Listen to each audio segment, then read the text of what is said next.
Okay, ayan. Alright.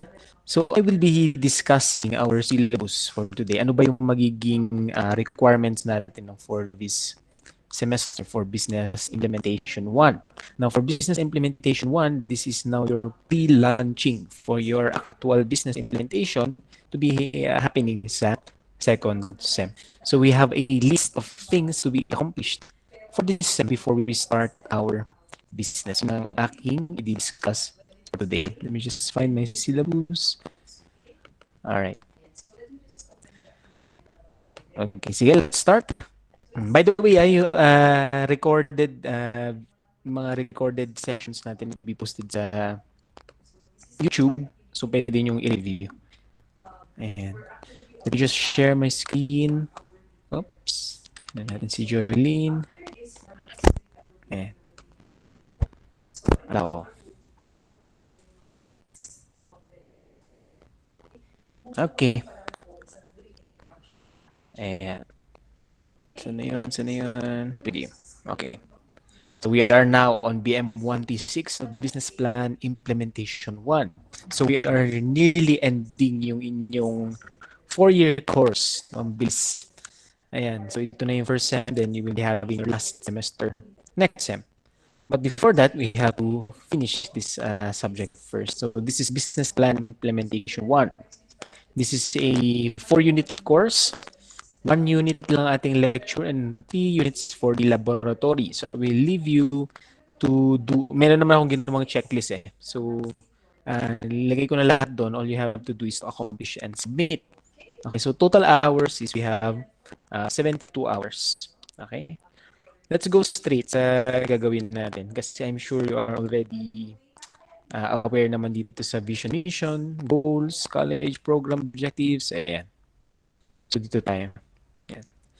I will be having lectures or I think mas maganda kung gawin ko tong consultation. Kasi mas maganda pag focus tayo, focus group discussions. So I will be doing this on a consultation method. Parang ginawa natin yung last, di ba? Nag-set ako ng mga consultation hours pag-uusapin natin so that we can relate these topics to your business as well. So, business plan implementation, gains and challenges. So, we will be basing itong mga topics na to, especially for yung startup challenges and success stories based on the past experiences ng ating mga nakaraan na nag-business implementation.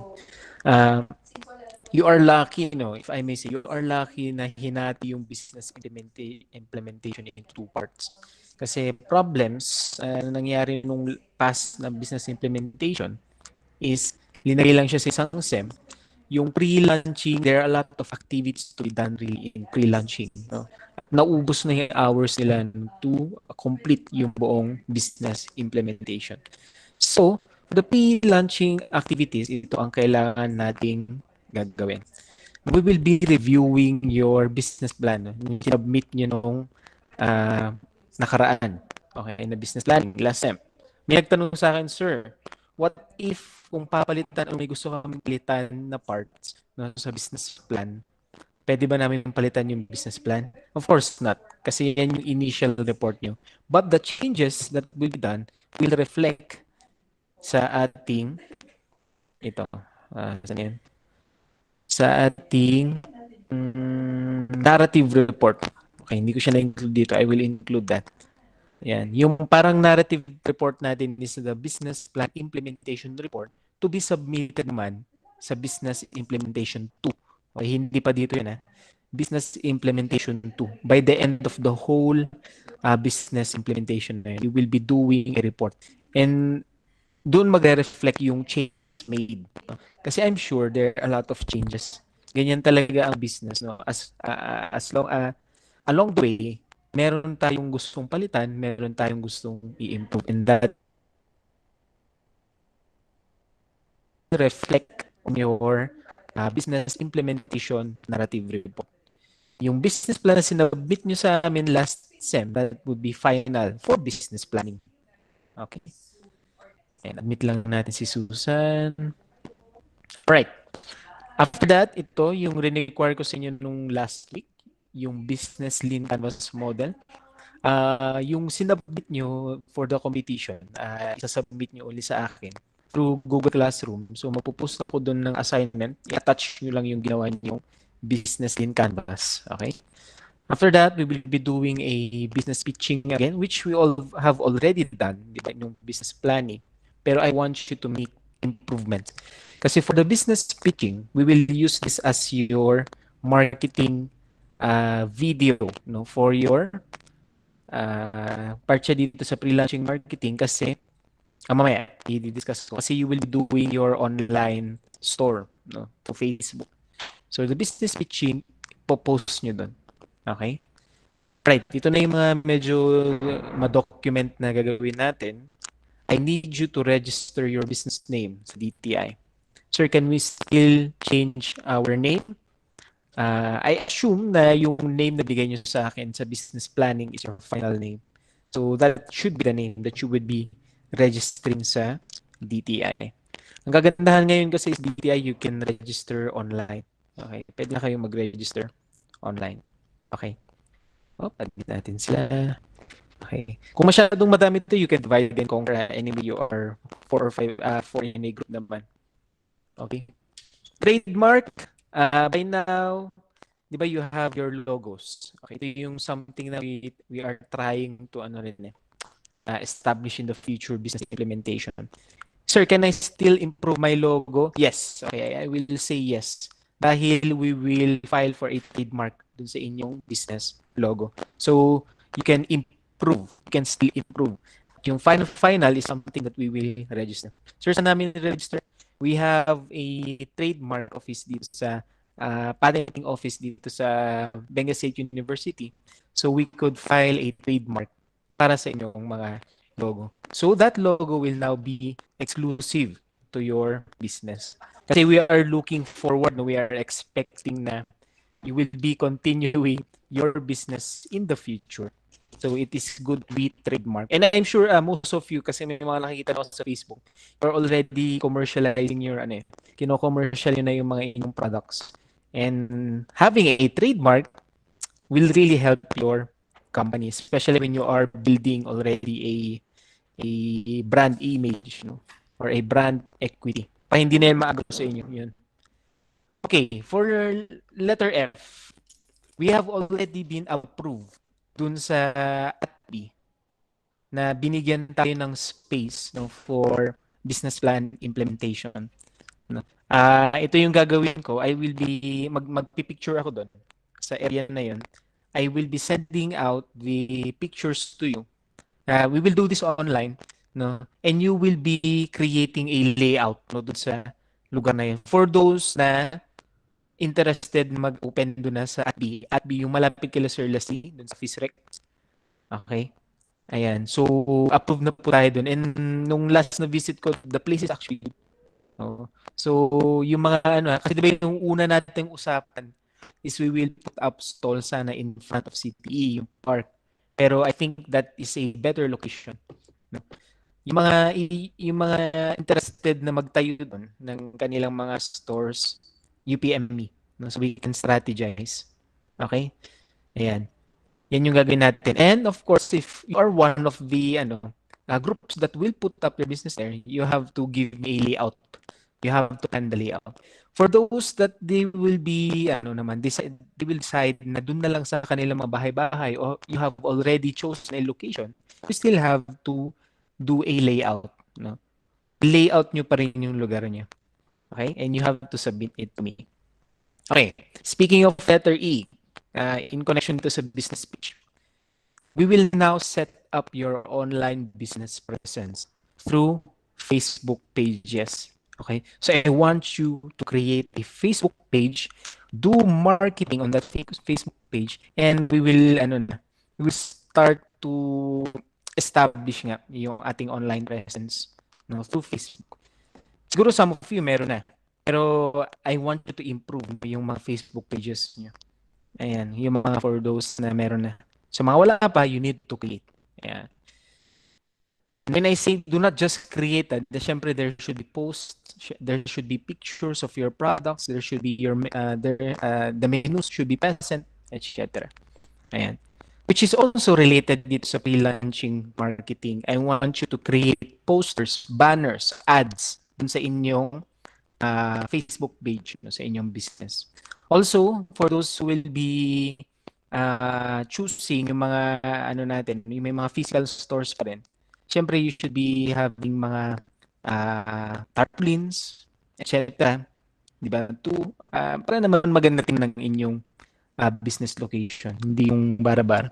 Which also includes packaging. Okay? So again, we should already invest no, sa packaging natin. Ayan. H. Okay, you have already, di ba, you have already the designs for your t-shirt, di ba, sa business plan. Ito na. You need to ipagawa na yung t-shirt nyo kasi that will serve as your uniform for this SEM until your business implementation 2. Okay? Sir, can we still change? Yes, sige. Okay, I will allow you to change kasi baka ayaw nyo yung linagay nyo sa business plan kasi rush lang yung business plan nyo.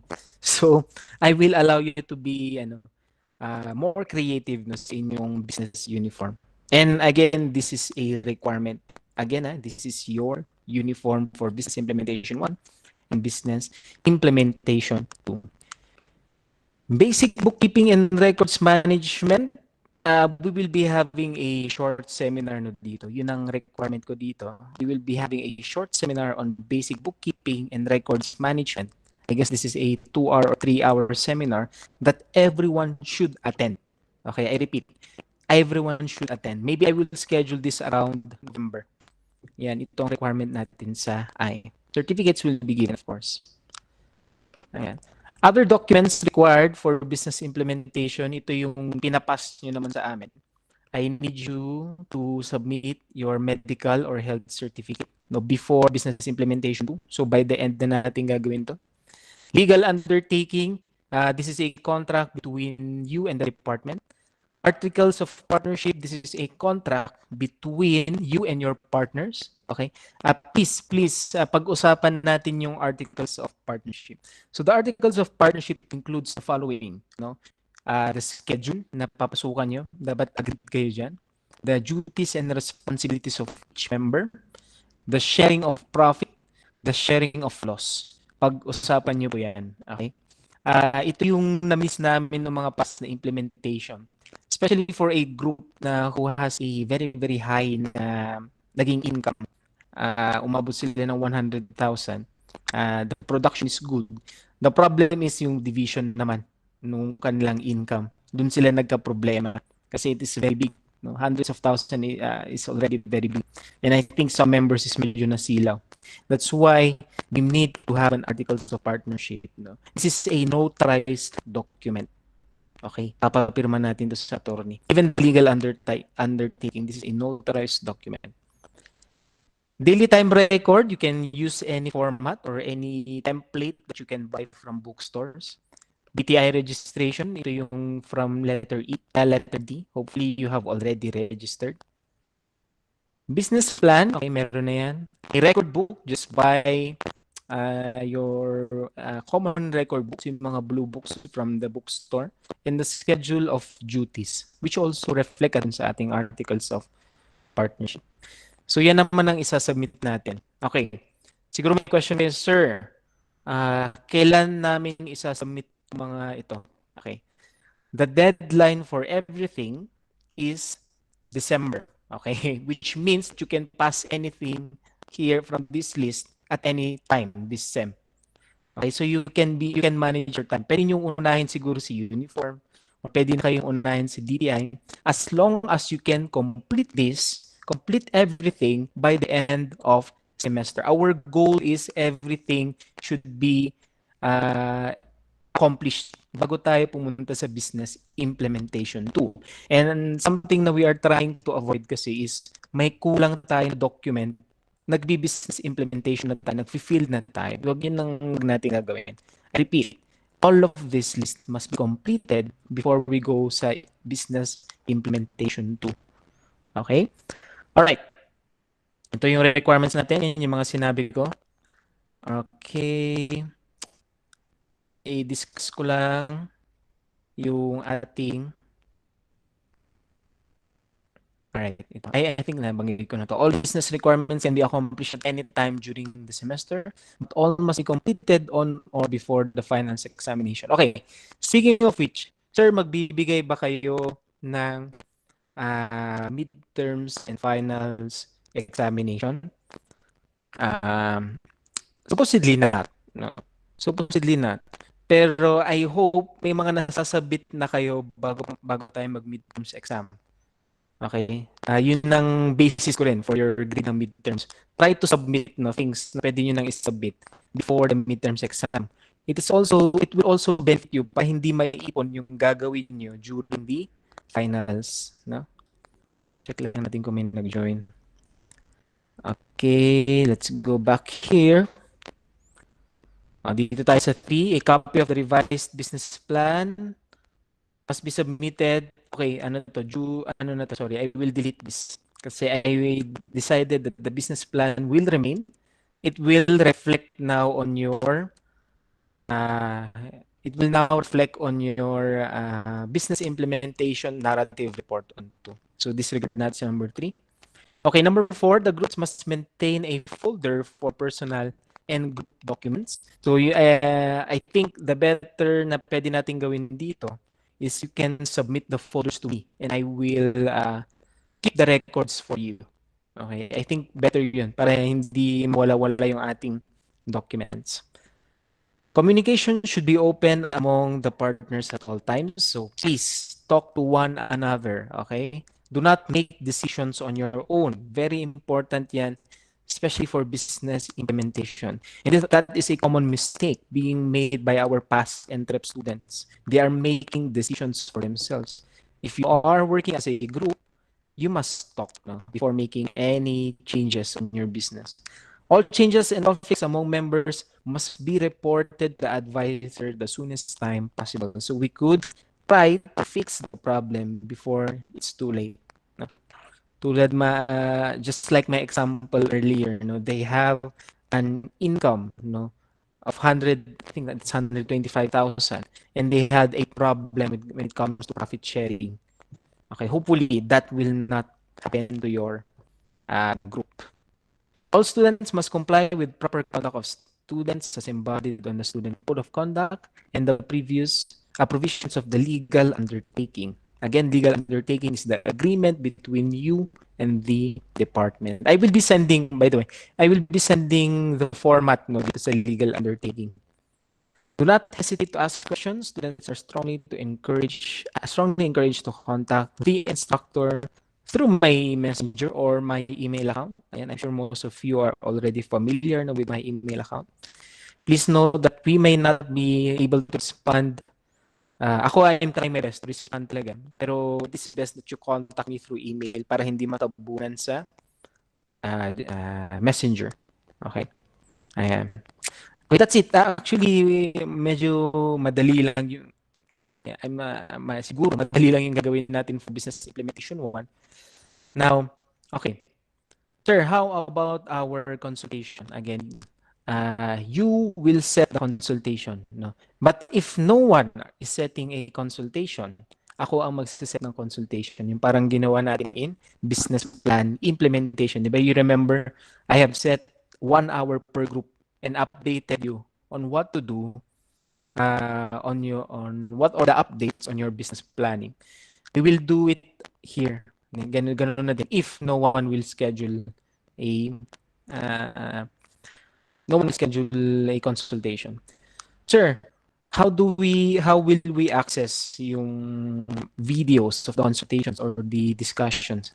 Everything will be posted dun sa aking YouTube channel. It will be kept private, meaning that the person that I will give the link, siya lang ang makaka-view ng video. So it will not be viewed by the public. Okay, yun ang kagandahan, especially for consultation. So, when we are having ideas, nagbe-brainstorm tayo na ideas, I want that ideas to be exclusive for the group para hindi makuha ng outside ng mga not only kasi pwede yung mga outside from other schools or other countries. We will keep our ideas exclusive. So it will be private between you and me. Okay? Sir, how will we submit naman yung mga requirements? Okay. I'll be giving you options. No, you can submit to me personally, or I will create a checklist dun sa ating Google Classroom. Di ba I have set, pakita ko lang. I have set activities na dito. So I can create classwork. Let's have an example dito. Create tayo assignment. Ayan. Let's say DTI registration. Okay. And I will click here, upload your DTI certificate here. Then, 100 points. Sige. I will set the due date on our last day before the midterms exam. Before the finals exam. Ayan, lagay natin sa December 1. Okay? Ayan. Then I will assign. Okay? Alright? So, in our stream, ayan, you will be seeing these requirements. No? You just submit, no? If you have finished already, you can submit, no? Using this, ayan. So, one representative only per group. Hindi lahat submit. So, one representative only per group. So, this is the second option na if you opted to submit the requirements online. But you can submit the requirements personally to me.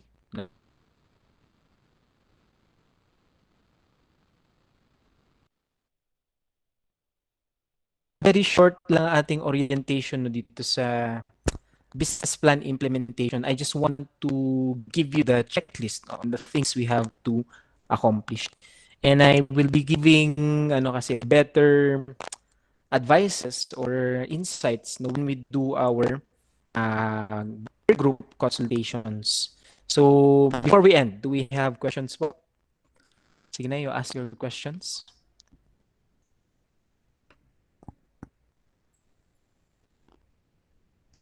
Okay, our number is good. Meron tayong absent na 9. Sige, I ask your questions before we end. Okay, is everyone clear, Garud, in our discussion? I hope everyone is clear no, on the things that we should accomplish no, for this semester. Going once. Sir, pwede daw sa province mag-implement. For business plan implementation too, we highly encourage that you do the implementation here. Kasi we need to monitor. We need to monitor you. So we need to visit your sites. And if you will do it sa province, because we still have restrictions, okay, I'm not sure if we can visit you. So we highly encourage na you do it here. No? Anyway, again, we can provide you the spaces. No? We can maximize the spaces there yung mga binigay sa atin. Ma'am Bananya have told earlier she is trying to work out naman spaces sa Entrep building. Alam niyo ba yung Entrep building? The building beside ano sa gitna yun? Yung nung gasolinahan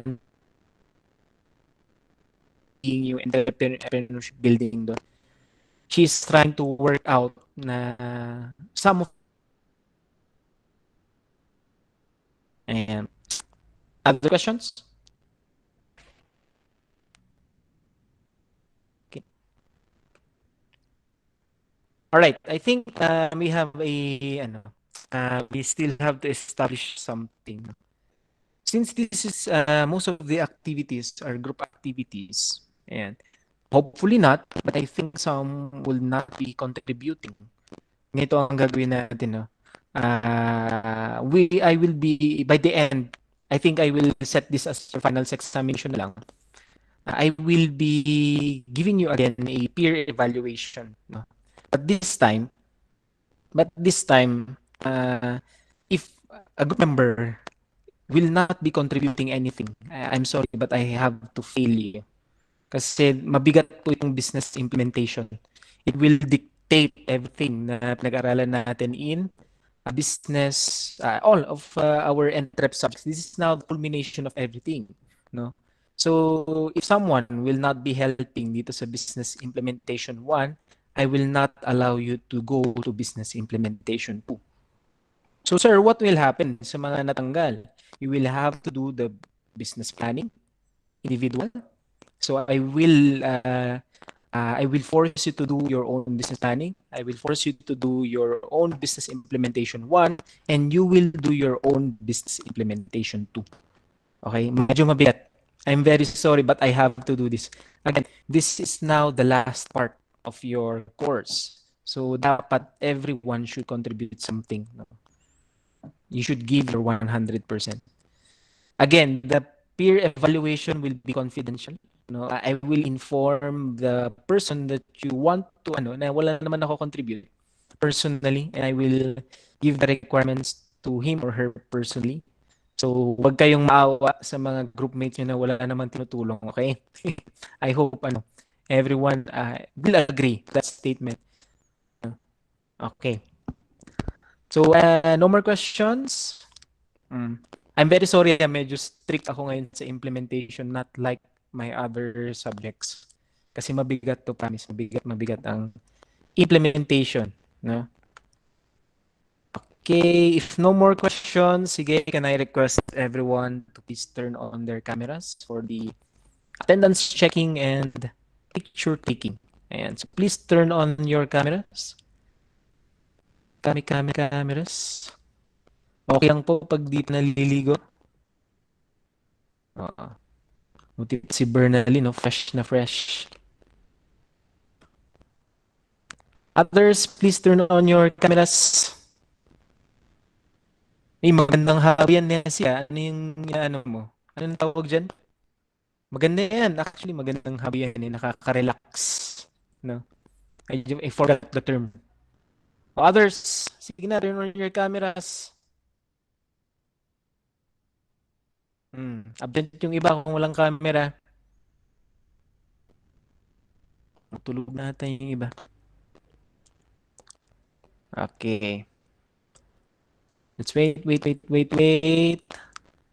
Brita, Omar, Gilef, Marian, Bea, Rhea. Turn on your cameras, please.